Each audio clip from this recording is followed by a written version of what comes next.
Hi and welcome to this week's happy hour. So this week something happened that got me thinking about routines and self-care and what we do when our routines get interrupted by something outside of our control. So let's dig into that.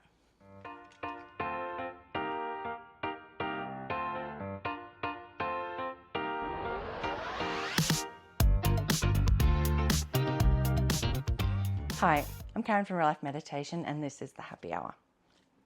So habits and routines are really important for us.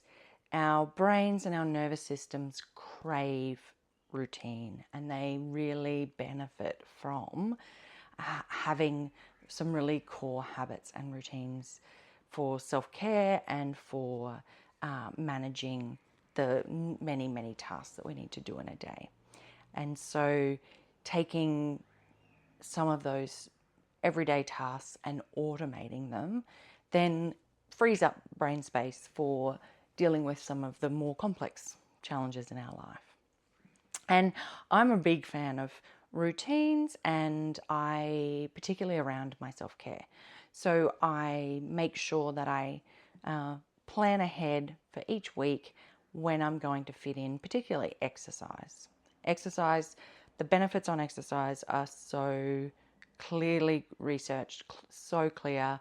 Not only does exercise benefit our physical health and help us to stay fit and strong and be able to do all the things that we want to do and avoid all of the chronic illnesses, or help prevent those chronic illnesses that so many people face, counterbalance the sedentary nature of our lives.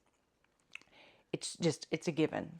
But it also is really beneficial for our mental health, and exercise releases oxytocin and other really positive and feel-good hormones and neurotransmitters in our bodies. So it makes us feel good, and then it helps us when we feel good through exercise.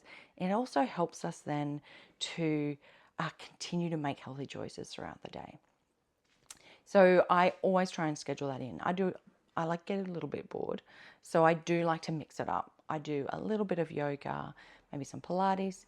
I might do a bike class for cardio fitness, and some strength training, usually a class.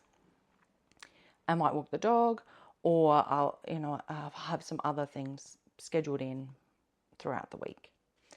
But this week, or last week, I broke one of my toes.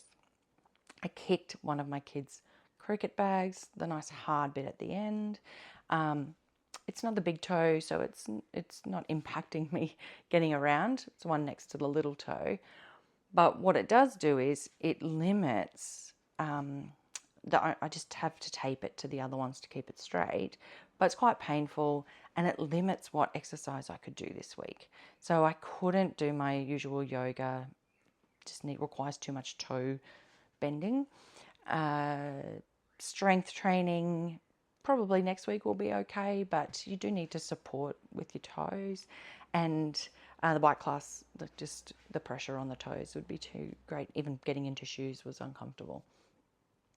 And what I noticed is when one part of your routine, particularly around self-care, falls away, it then starts this cascade of other things that get in the way of your other self-care habits.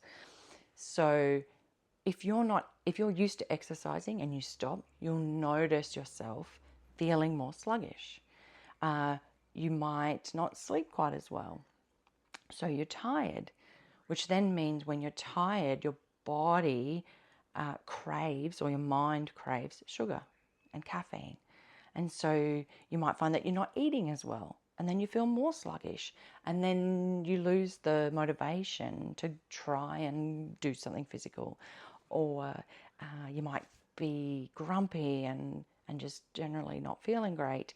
Or you might find that you're so tired that you make mistakes at work or something, or miss something that you should have done. And it can feel like a real quick descent into chaos. And so it's really important for us, A, to have our healthy habits, but probably even more important is for us to have some sort of fail safe that if our habits are interrupted outside of our control, so say you have to travel away for work and you can't stick with your normal routines, how do you manage that? Some of it you can plan in advance, but sometimes you'll have long days of meetings or things on the weekend as well, on the evenings as well, and you can't. But it's what you do when you get back. How do you resume and start again? That's the key.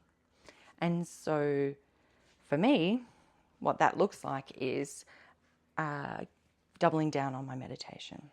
Because if I'm not getting that kind of feel-good chemicals from and neurotransmitters from exercise, I can achieve a similar effect through meditation. So I've doubled down on that, making sure that every day I'm doing my morning meditation, and most days I'm doing a short meditation in the afternoons as well, a different type that's very relaxing to try and counterbalance that. And then it's about getting creative. So I'm going swimming.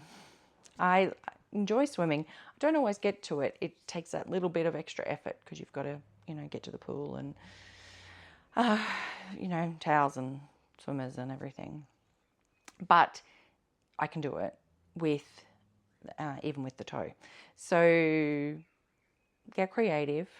If one of your routines has fallen down, don't throw the whole baby out with the bathwater. Don't throw your whole self-care routine out because one thing has fallen apart. And be creative, find something new and give it a go. I'd love to know what other people do for when something happens to interrupt their routines. There's a heap of different ways that we can safeguard or fail safe that process, so that when we have one, bad decision or one day where you just, fall apart, that you don't then get down on yourself and give up on the rest of the week or give up on the rest of the month. So something to think about, and let me know if you have any tips or tricks on how you get back when your habits have fallen away. All right, have a great week, and I'll see you next week.